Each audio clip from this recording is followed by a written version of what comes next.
Our next session, session 9, fostering strategic partnerships, exploring new funding mechanisms, donor priorities, and emerging opportunities for CSO. Now, this is going to be a Grant Makers Roundtable discussion, a platform for them, development partners and donors to share updates on the current funding status, thematic priorities, and partnerships with CSOs in Zimbabwe.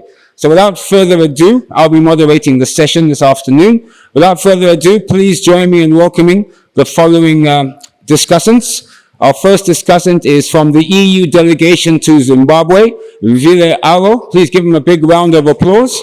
We're also joined by the Swiss Agency for Development and Cooperation. Excuse me if I say this wrong. Lilan Tarnutsa. Okay, Lilan, thank you. I hope that was right. Christian Aid Zimbabwe.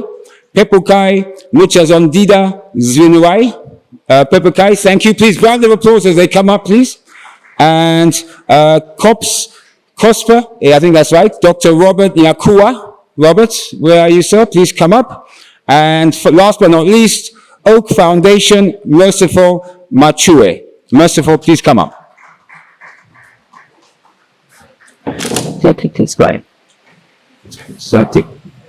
Right, who's left? Okay, so we've got Vile, Lilan, Pepukai. Oh, Tafadzwa Mavinge, are you here? I missed you out. Tafadzwa from UNDP.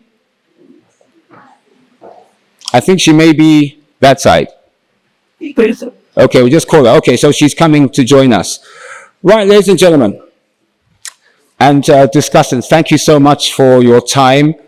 So what I'm going to try and do is I will be asking you, there's a few questions I want to ask, but I'm going to try and wrap them all up in one bubble, okay? So that you can then, all of you each, handle each of the sort of 3 questions, but it will be in one question, okay? And I'll give you each time to answer it. And once we've done that, we'll then open it up to the floor. Okay, right. So here are my questions. So I hope that you are making a bit of notes of that. So obviously the first issue is the current status of the organization's funding portfolio in Zimbabwe and how it's evolved, of course, evolved in response to the recent global and national developments. Okay, that's the first part of your question.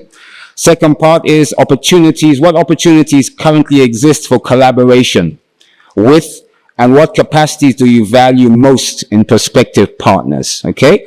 What opportunities currently exist for collaboration with, and what capacities do you value most in prospective partners? And the last one, which of course is the funding question. Funding instruments or mechanisms are available. What are those? How can CSOs effectively engage or position themselves to access them? So, current status of the organization's funding portfolio, opportunities that exist for collaboration, and funding instruments or mechanisms that are available, and how can CSOs effectively engage or position themselves to access them. Right, so. Thank you so much. My name is Pepukai from Christian Aid. So as Christian Aid, we are an international aid and development organization, which is also an agency of 41 Protestant churches of Great Britain and Ireland. We have been operational in Zimbabwe since 1980, but more importantly, we work to ensure that we have a world that is free of hunger, and we do that collectively through our partners. For your information, I think this year we have reshaped more to be more intentional in terms of how we streamline ourselves as Christian Aid to increase more funding to our partners. We serve a partnership portfolio of around 18 partners in Zimbabwe, whom we have worked with for quite a long time because we believe in a long partnership model. And now that we have reshaped, we are also ensuring that we don't compete within the same space with our partners with expertise that can actually be replaceable, and us playing a linkage role, a connection role, and also a catalyst role from local to regional to global. So in Africa, we have reshaped into 2 main clusters, one based in Nigeria and the other one in Kenya, and Zimbabwe is now under the East and Southern Africa region, with Zimbabwe hosting the Southern African countries. And with that model, we can now allow us to implement more by supporting our local partners to be more present from local to national level, whilst we connect, we convene and catalyze their efforts, not just at country level, but also extending to regional and global level. So in terms of our funding model, we have a 3 to 5 million budget yearly, where we extend to our partners, but we have recognized that our partners are very diverse, and also to be more responsive based on our engagement with our partners. We have seen that one with small, informal, and often are registered grassroots community organizations. We also have local and national partners with broad reach, deep expertise, and strong capacity. We also have mid and large-sized partners that are closely aligned with our values, with varying level of capacity. And we also have large, high-performing national and multi-country partners that have got potential to also sustain our partnership model beyond country level. And of course, last but not least, continental and global partners, including ACT Alliance partners that we are working with as a member. In terms of our value proposition for partnership, we value co-creation because we have seen that working very well, and of course flexible funding mechanisms. Even in terms of our proposal development, we use a loose model, which is locally driven, partner driven, to ensure that we also address the administrative risks. We are also focusing more on storytelling, because our supporters who fund more than 60% of our funding, they would also want to be connecting directly with our partners in terms of impact. I think we've seen that to be very much working in terms of stimulating more innovative financing that is not really administratively heavy. So I think this is our experience as Christian Aid, and happy to be engaging further. Thank you.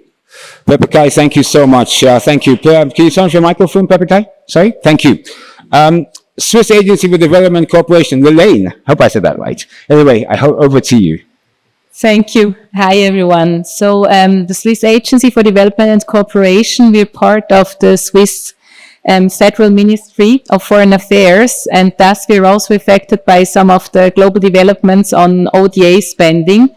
Luckily, so far, Zimbabwe has been spared.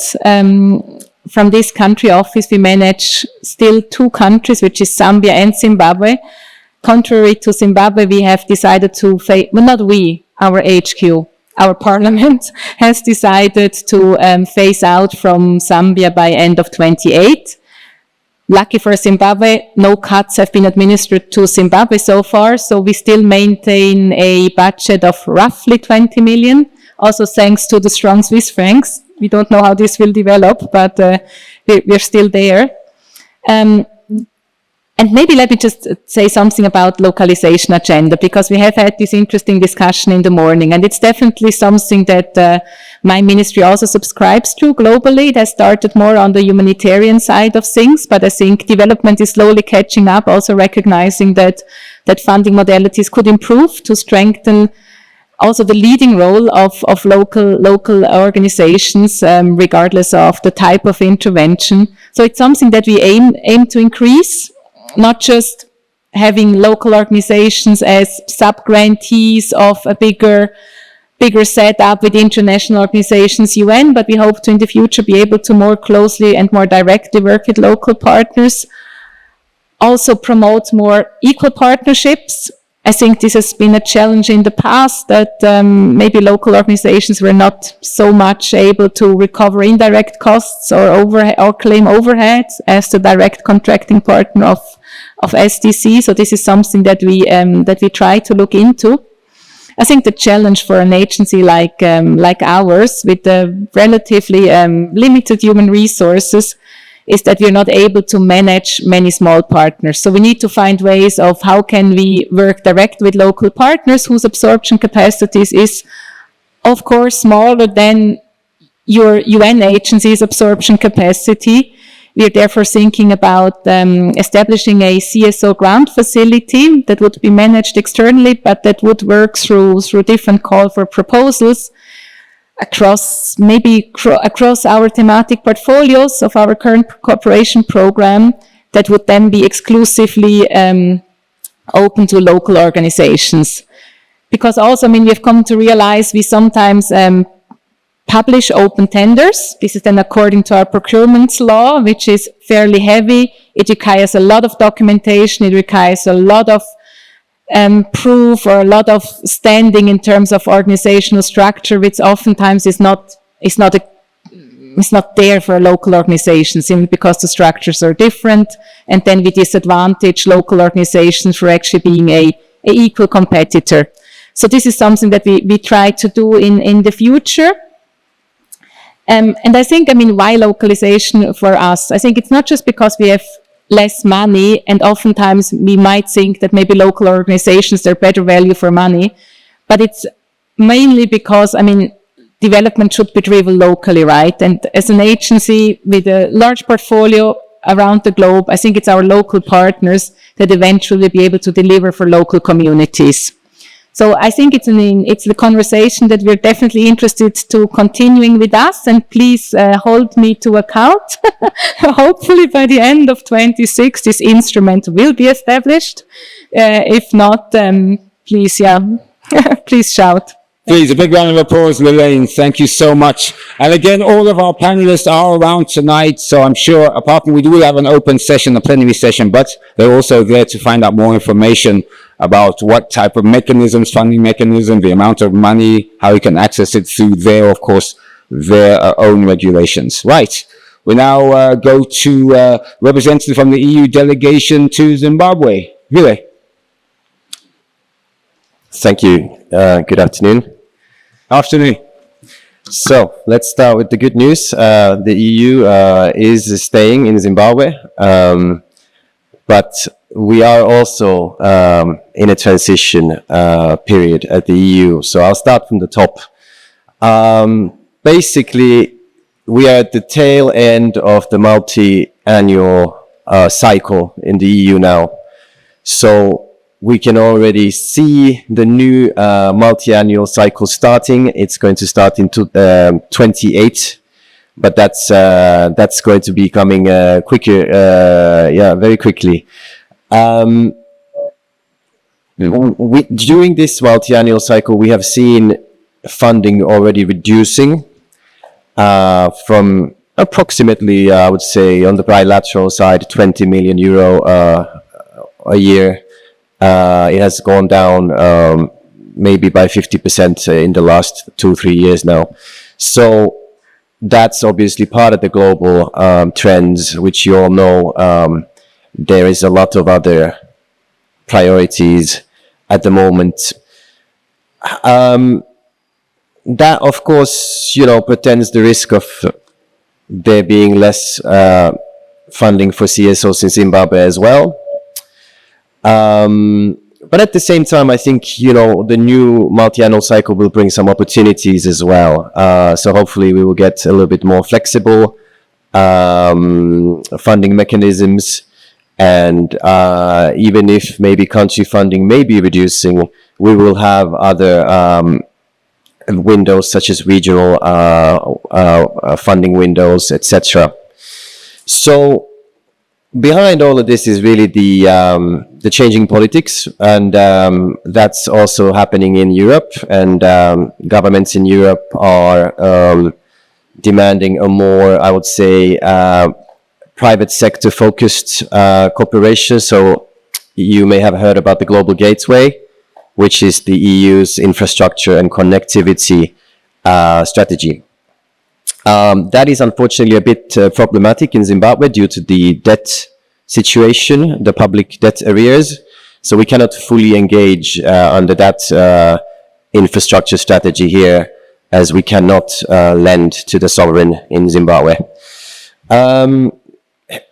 Still, it has affected us. We have the private sector focus more so we are focusing on, let's say, climate-friendly agriculture. So we have these horticulture and drought-resistant crops value chains that we're currently focusing on. And we have some enablers around that as well, like the solar power and access to finance.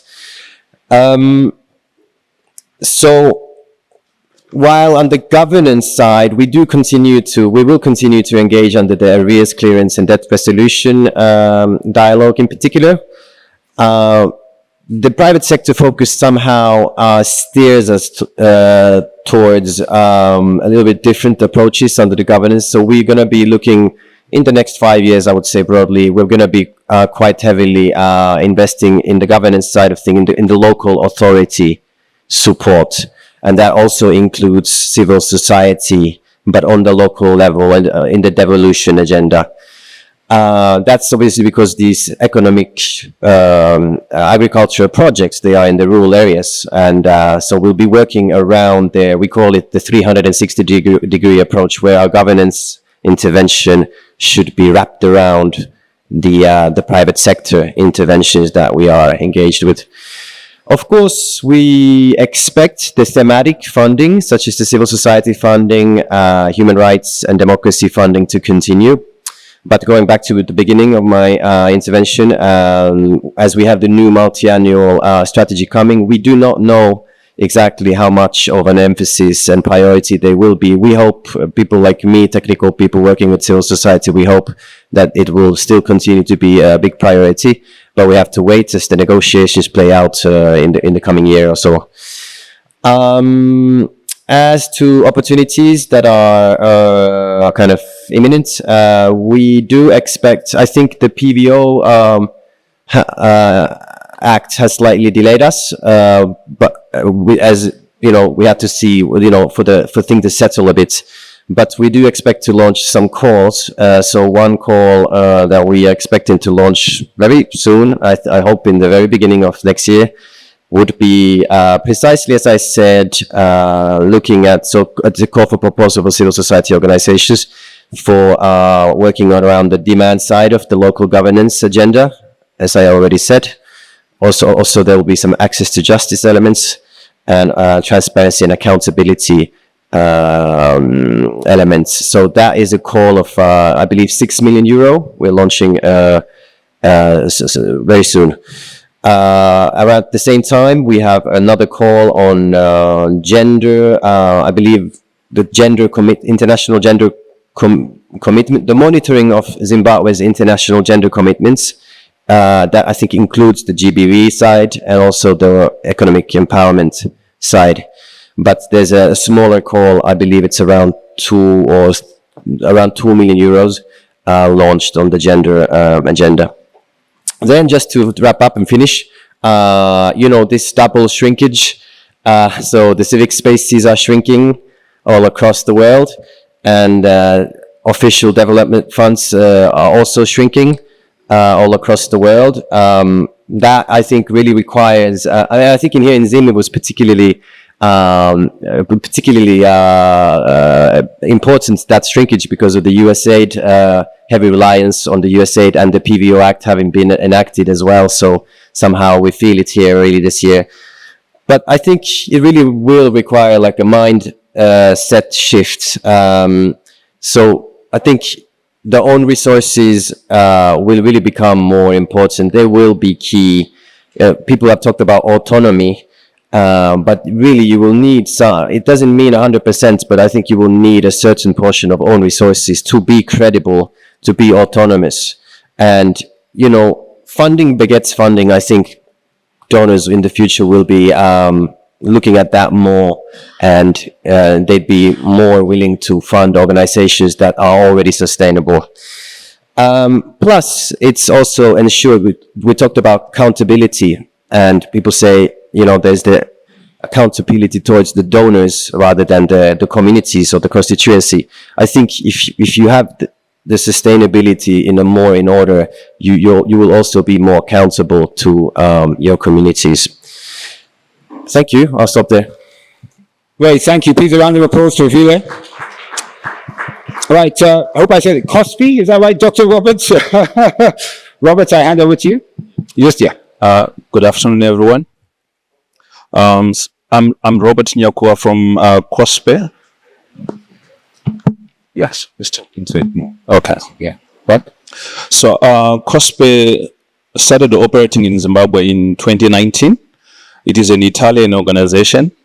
In the context of localization, I believe that we are not competitors to local organizations. We bring capacities, like Vila was saying, that there are accountability mechanisms and there are rules that govern the space, that we think that as an organization we do offer those competencies that local organizations don't easily have that. So we think that we complement local organizations, and one of our implementation approach is decolonization of the development space. So we think that we add value to local organizations through those competencies.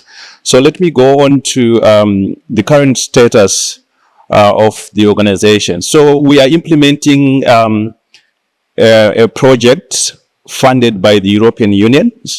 So Vila is my boss. Here. We are doing this in collaboration with the NGO Forum. And we had a call that was active during the month of October and November, and we just completed a selection process. And at this particular moment, I would want to thank a number of colleagues that are in this room at this particular moment that were part of the selection committee. So the 71 different organizations that we selected were selected by colleagues that are in this room at this particular moment. So a lot of expertise, a lot of time and sacrifice went into that process. So of these 71, 40 are CBOs, 25 are CSOs, and 6 are coalitions. I will not go into the definitional differences between those organizations, but just know that there are 71 organizations that were selected. And another question that has been asked has been the evolving priorities of the donors. The EU has been emphasizing that we focus more on CBOs. So our numbers are showing you 40 CBOs, mostly those that are in marginalized areas. So part of the conversation that was in the localization, we are actually operationalizing it. So most of these organizations are youth-led, women-led, marginalized places, representation of different geographical areas and provinces. We try to cater to the different inputs and demands by the sector itself.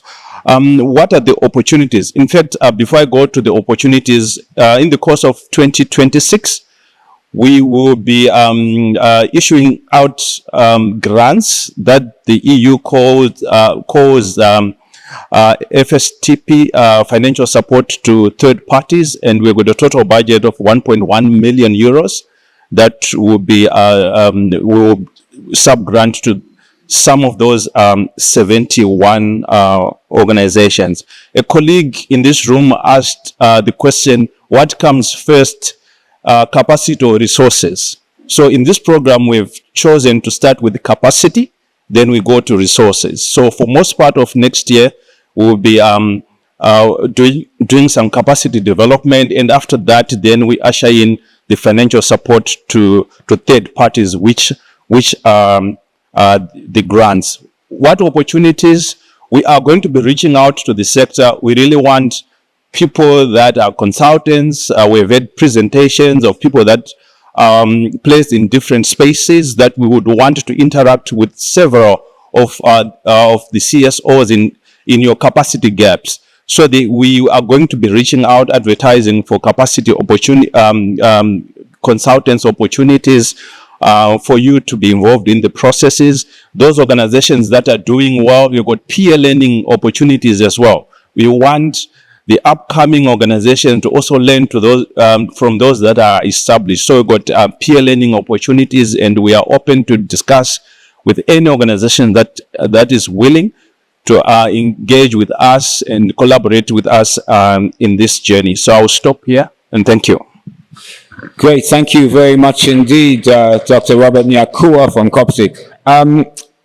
Now we turn to the UNDP Zimbabwe.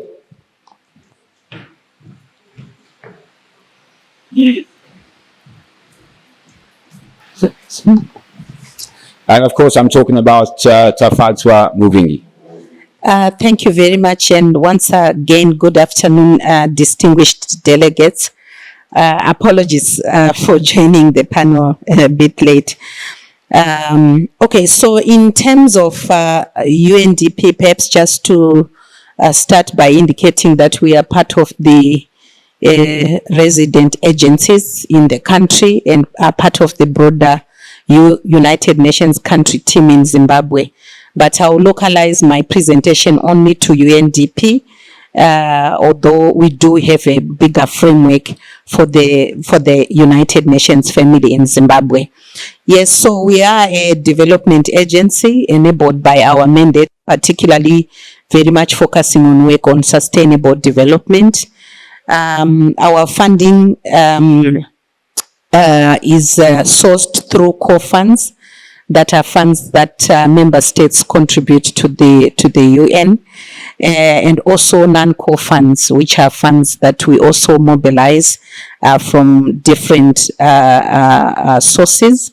Vertical funds, for example, we do have programs that mobilize from the Global Environmental Facility, GEF, Green Climate Fund, really focusing on our climate energy programs. We work with traditional donors. We have also tentacles in mobilization in private sector, as well as philanthropy. In terms of the fact that we are in a development agency, it means we also do implement some programs on our own, but at the same time, we also draw in a lot of implementing partnerships from government, from non-government, civil society organizations, academia, private sector, and other entities that align, of course, to the strategic priorities that we will be implementing around the identified issues. Our current framework of cooperation is focusing on issues of people, where we are looking at human development and well-being of people. You know, we do have a program on health, working with the Ministry of Health on the Global Fund and implementing health matters around HIV and AIDS, TB and malaria and other ancillary matters, environmental protection, climate resilience and natural resource management, economic transformation and equitable inclusive growth, and then of course transformative accountable governance, also our spaces. Our current indication for 2020, from 2022 to 2026, which is where our current cooperation framework ends, is looking at a resource envelope of 1 billion, just over 1 billion. And I'm glad to say that as at the moment, we are just a little bit under in terms of achieving that target, 965 million in resources that have been mobilized. What are the opportunities for collaboration? I think the aspect around supporting local CSOs capacity we've spoken about. Perhaps just to indicate that for us, as I indicated yesterday, capacity is about learning together, us learning from our partners, but also our partners learning from us. We do have instruments that help us when we are partnering and in our partnerships to strengthen whatever capacity gaps that we may find. So it's not a question of you need to be capacitated first before we can partner. We can partner in situations and look at what gaps need to be filled. because we do have the mandate to implement sustainable development goals, we do see that as a big opportunity for collaboration in terms of, extending the Agenda 2030 mandate. So those are big opportunities for collaboration. Lastly, trust building as a multiplier. I think we talked about governance within partners. It's an important aspect because we do believe in upholding the fiduciary duty to manage resources well and to manage for results. And so we really impress on our partners to have strong and robust financial management systems, robust management systems, procurement systems, as well as issues of safeguarding, that is preventing and doing no harm to the communities, to the environment, and to women, girls, men, and boys. So that those are issues that we also look at. In terms of funding and mechanisms or platforms, there are quite a number of mechanisms for accessing of some of the funds that we implement through. We do calls for proposals. The big one, I think it was mentioned in an earlier conversation we had this year, was around the Zimbabwe Resilience Building program, which we are implementing with thanks to our partnership with the EU. And so we did call for consortia to implement various elements of that program. The Resilience Building Platform, which feeds into the National Platform on Resilience, but also resilience building initiatives. We have implementing partnerships. Even if we do mobilize resources, often we seek out partnerships from other entities.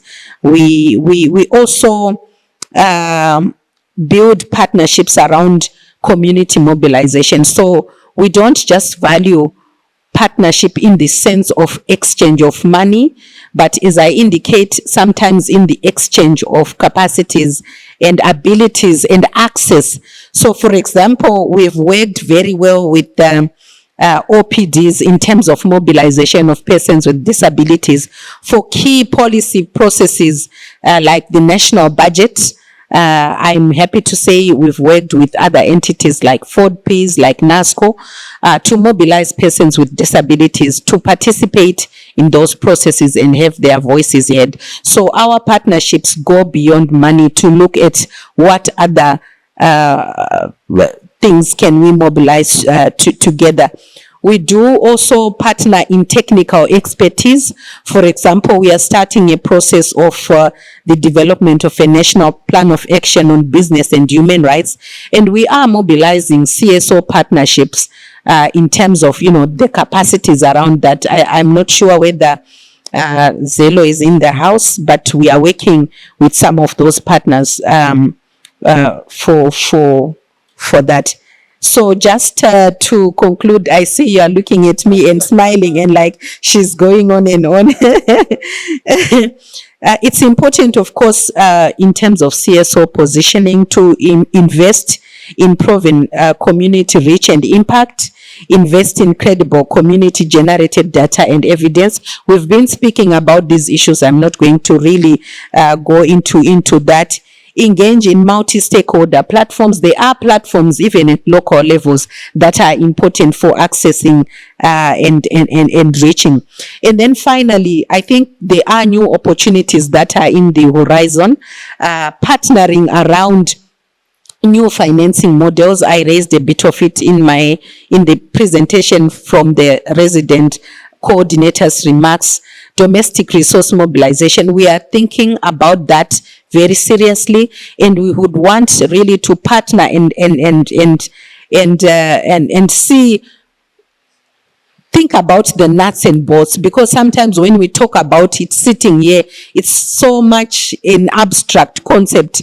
The question is, how do we do it? Where do we start? but we have our own, experiences as well, of models that we've already used within our programs, especially our climate energy programs, where government has come in match for match, in terms of programs. The GCF Green Climate Fund program is one where government actually came in and matched the funding that had been raised in that. So I think those are some of the models that we want to then think about and actually say, how do we mobilize resources locally, domestically, within, the richness of what Zimbabwe has. Thank you very much.